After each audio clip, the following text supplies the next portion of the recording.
जय महाकाल दोस्तों, आपके अपने ज्योतिष चैनल रुद्राष्ट्र विज्ञान में आपका बहुत बहुत स्वागत अभिनंदन है। आज हम बात करेंगे कुंभ राशि वालों के साढ़े साती के गोचर के परिणाम के बारे में। कुंभ राशि वालों, देखिए बहुत से बातें आपने हो सकता है चर्चा में सुन रखी हो और बड़े बड़े भय भी मैंने देखा है कि कुंभ राशि वालों के मन में इकट्ठे हो रहे हैं साढ़े साती को लेकर। मेरे पास भी बहुत से लोग आए हैं और जिन्होंने मुझसे बहुत से सवाल किए साढ़े साती के संबंध में कुंभ राशि के लोगों ने, तो मुझे लगा कि आप लोगों के लिए एक एक ट्रांसपेरेंट वीडियो बनानी चाहिए, यानी कि एक पारदर्शी वीडियो बनानी चाहिए जो कि ये सच में बताए कि साढ़े साती कुंभ राशि वाले जातकों के लिए कैसी हो सकती है। तो देखिए, सबसे बड़ी चीज कि सबसे पहले आपको यह जानना जरूरी है कि साढ़े साती होती क्या है। साढ़े साती यानी शनि देव आपकी राशि के स्वामी होते हैं, लग्नेश होते हैं, तो क्या रिजल्ट दे सकते हैं, क्या विभत्स रूप लेंगे, क्या क्रोधित होकर आपके साथ बर्ताव करेंगे, जैसा कि आमतौर पर प्रचारित हो रहा, साढ़े साती तहस नहस कर देती है, साढ़े साती आंधी तूफान ले आती है, जीवन बर्बाद कर देती है, वगैरह वगैरह। तो क्या ऐसा सच में होता है या नहीं?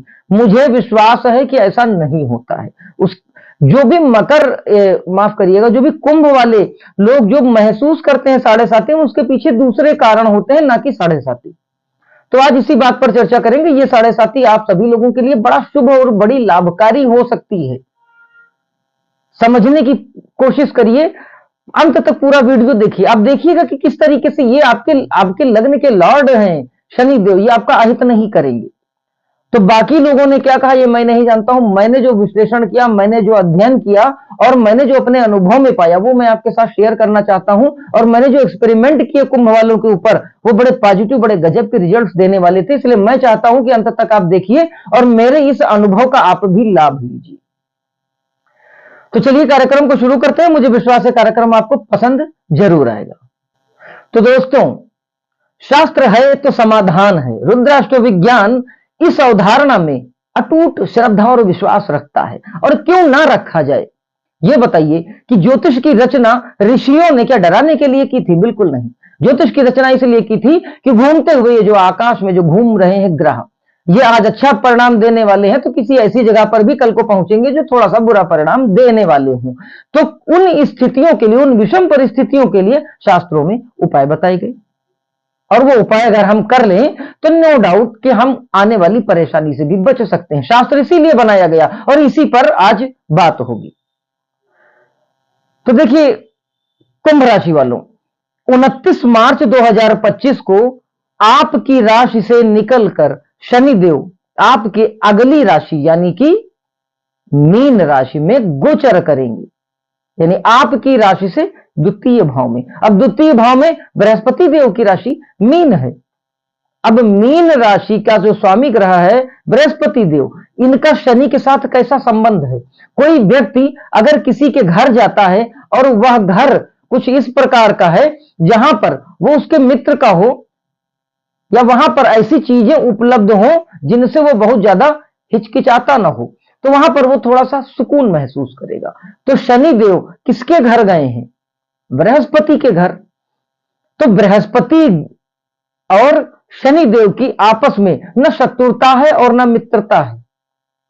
यहां एक चीज मैं आपको बताना चाहूंगा, मैंने बहुत से ऐसे वीडियोस देखा है जिसमें बताया गया है कि बृहस्पति देव जो है वो शनि के शत्रु हैं, या बृहस्पति और शनिदेव में आपस में शत्रुता है। तो यहां पर मैं पाराशर होरा शास्त्र का एक श्लोक आपको बताना चाहूंगा, ध्यान से सुनिएगा। मैं यही कहता हूं ना कि शास्त्र है तो समाधान है, तो पहले शास्त्र की एक बात सुनिए, एक श्लोक सुनिए, फिर मैं आपको बताऊंगा कि ये साढ़े साती आपको कितना चकाचौंध कर सकती है, कितना आपको मालामाल कर सकती है। देखिए, शनेह समो वाक पतिरिंदु सूनु शुक्रो चमित्रे रिपोवाह परे अपि ध्रुव ग्रहाणाम चतुराननेन शत्रुत्व मित्रत्व समत्व मुक्तम। अर्थ हिंदी का अगर देखा जाए तो यह कह रहा है श्लोक कि शनि का गुरु सम है, बुध शुक्र इनके मित्र हैं और शेष ग्रह शत्रु हैं। इस प्रकार ब्रह्मा जी ने ग्रहों के मित्र सम और शत्रु को कहा है। यानी इस श्लोक में पाराशर जी ने स्पष्ट कहा है कि शनि का गुरु सम है, बृहस्पति के साथ गुरु की सम संबंध है, न मित्र है न शत्रु। ये बात मैं नहीं कह रहा हूं, शास्त्र कह रहा है। तो अब आते हैं अपने मेन मुद्दे पर। तो आपकी राशि का स्वामी ग्रह यानी लग्नेश, लग्नेश जहां भी जाता है वहां पर शुभ परिणाम ही देता है। आपकी राशि के लग्नेश हैं, लग्न का भाव केंद्र और त्रिकोण दोनों माना गया है। केंद्र और त्रिकोण से ही हम राजयोग परखते हैं, राजयोग पहचानते हैं। राजयोग का निर्माण केंद्र और त्रिकोण की संबंध से ही बनता है, और लग्न जो है वो केंद्र और त्रिकोण दोनों यानी शुभ ही शुभ है।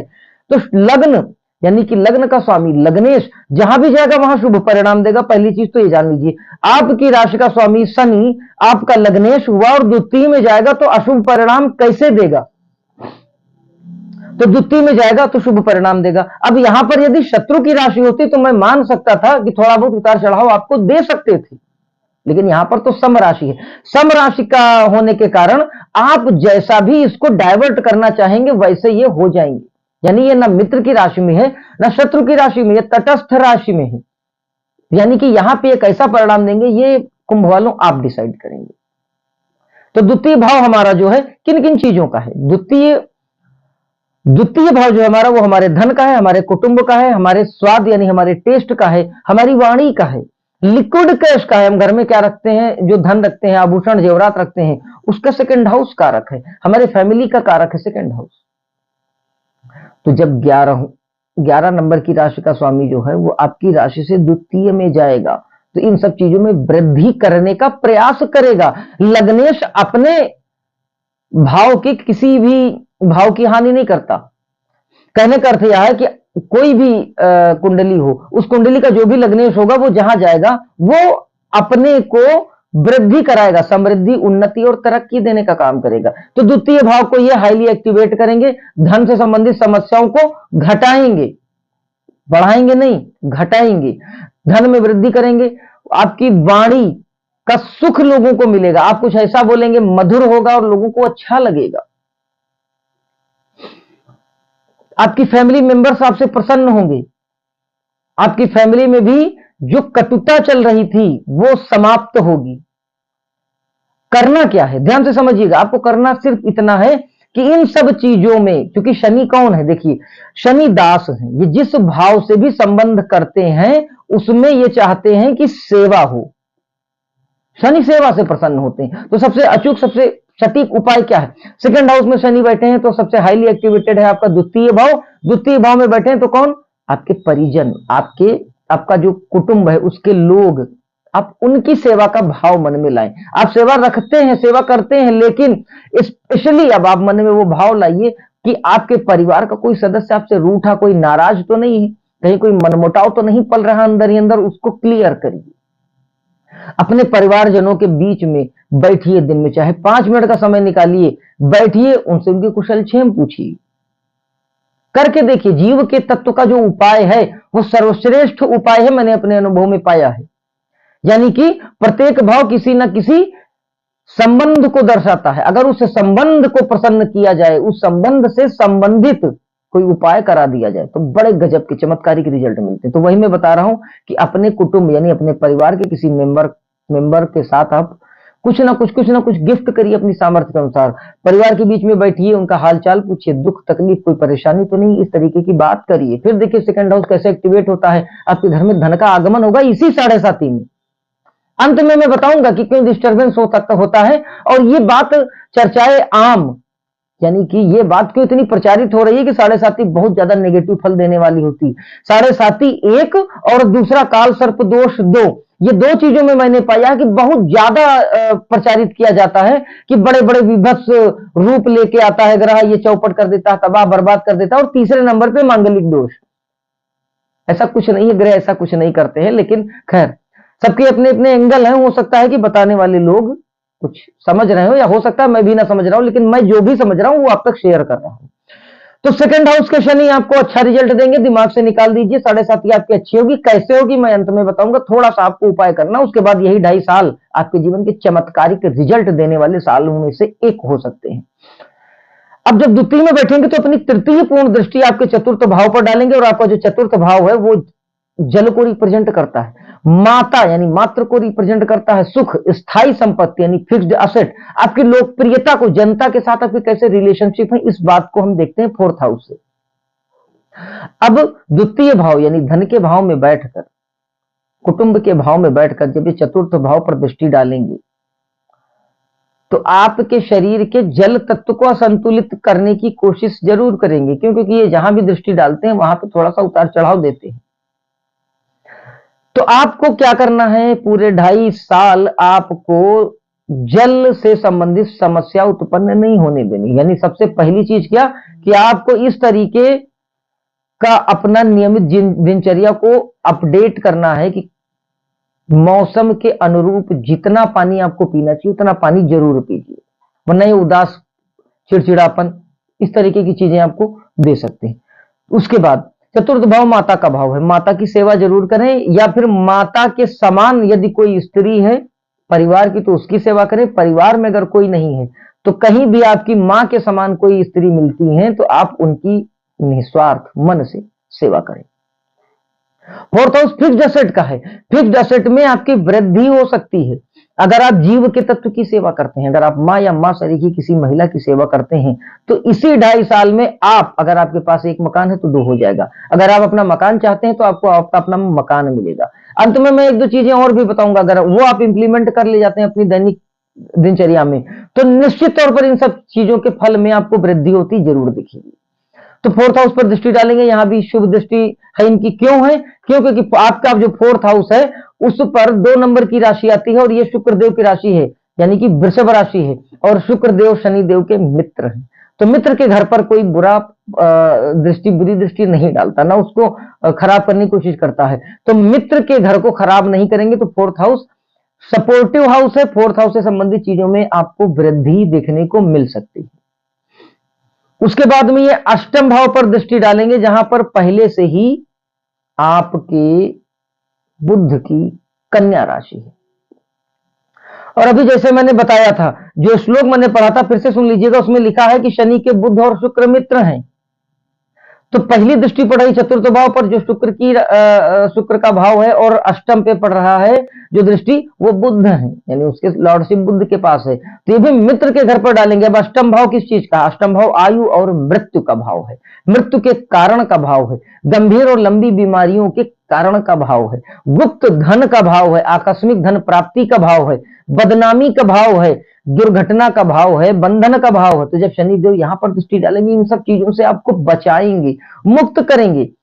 कुंभ राशि के ऐसे जातक जो किसी गंभीर बीमारी और परेशानी से जूझ रहे हो, एक छोटा सा उपाय दे रहा हूं, करके देखिएगा, उस बीमारी से इनको राहत मिलने लगेगी।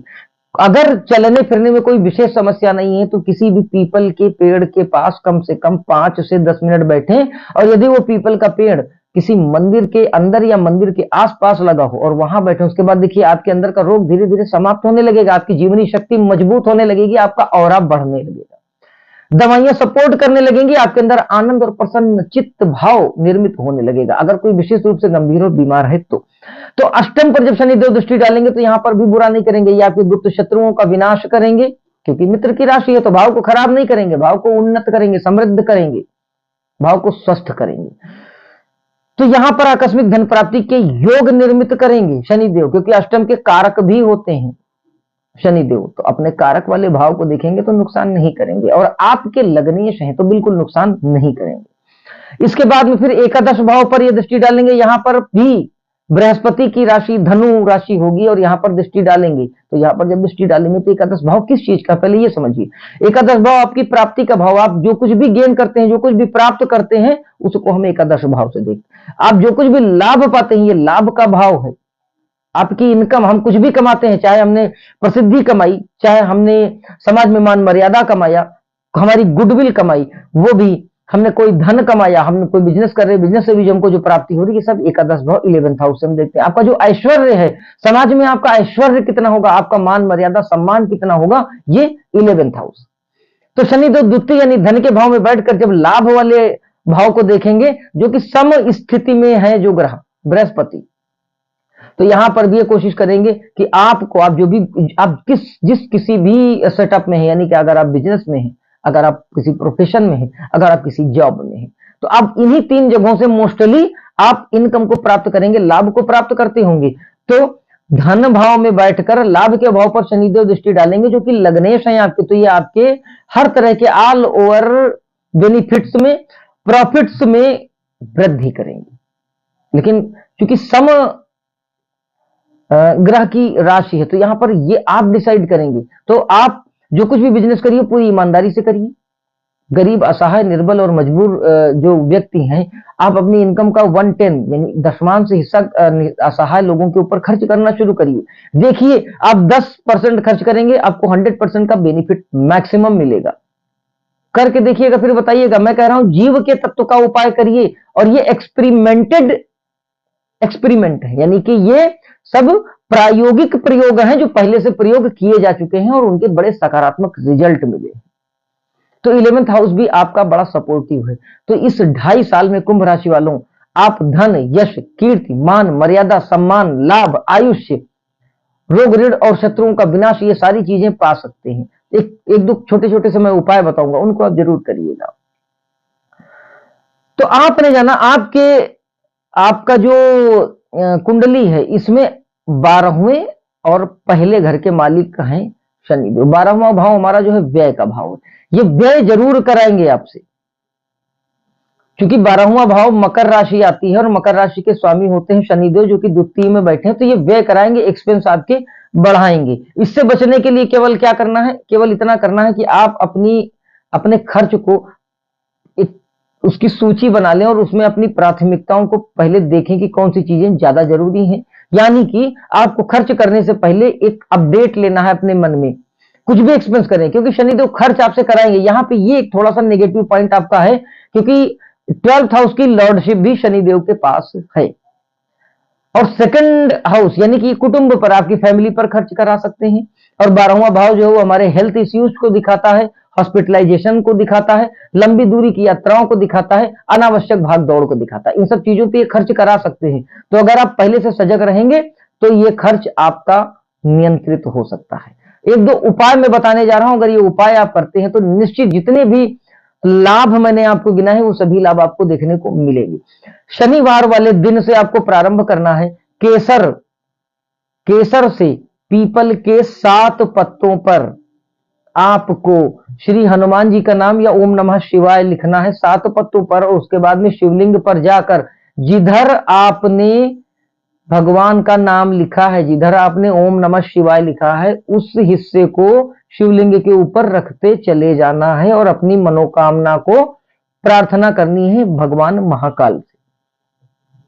शनिवार से प्रारंभ करिए, उसके बाद फिर यदि संभव हो तो प्रत्येक दिन ये उपाय करिए। यदि संभव नहीं है आपके लिए, टाइम वगैरह का दिक्कत अगर है आपके पास, तो प्रत्येक शनिवार ये उपाय करिए। उसके बाद देखिए कि कैसे चमत्कारिक रिजल्ट आपको मिलते हैं, क्योंकि महाकाल की प्रार्थना से ये शनिदेव आपको निश्चित लाभ देंगे। आप ये मत सोचिएगा कि बड़ा सरल और मैंने बड़ा साधारण सा उपाय आपको दे दिया है, ये जांचा परखा उपाय है, और मैंने इसको बड़ा कॉम्प्लिकेटेड बना के भी आपको नहीं दिया है कि तोड़ मरोड़ के मैंने दिया हो तो आपको लगे कि हाँ ये तो सच में बड़ी कोई कठिन चीज बताई गई तो इसका लाभ होगा। अब करके देखिएगा कुंभ वालों, स्पेशली मैंने आपके लिए यह ट्रीटमेंट किया है और सफल भी मैं रहा हूं, तो इस प्रयोग को आप करिए। और जो भी आपको बता रहा है कि 7.5 आपको बड़े दुष्परिणाम देने वाली है, तो आपके पास्ट के जो 2.5 साल बीते हैं वो बड़े दुखित इसलिए बीत सकते हैं क्योंकि आपकी कुंडली में हो सकता है कि उस समय किसी पापक पीड़ादायक आकारक ग्रह की महादशा या अंतरदशा चल रही हो। अगर आप उसका उपाय करा लीजिए तो ये 7.5 आपको बुरा प्रभाव नहीं देगी। शनि का जो मैंने उपाय बताया वो अगर आप करते रहते हैं तो नो डाउट आपको निश्चित लाभ मिलेगा। गरीब बुजुर्ग किसी आप सेवा करते रहें, सेवा करिए, उसके बाद देखिए कि क्या आपको सच में नेगेटिव रिजल्ट 7.5 के मिल रहे हैं। नहीं मिलेंगे, निश्चित नहीं मिलेंगे। आपके लग्नेश हैं, आपको बुरा फल दे ही नहीं सकते।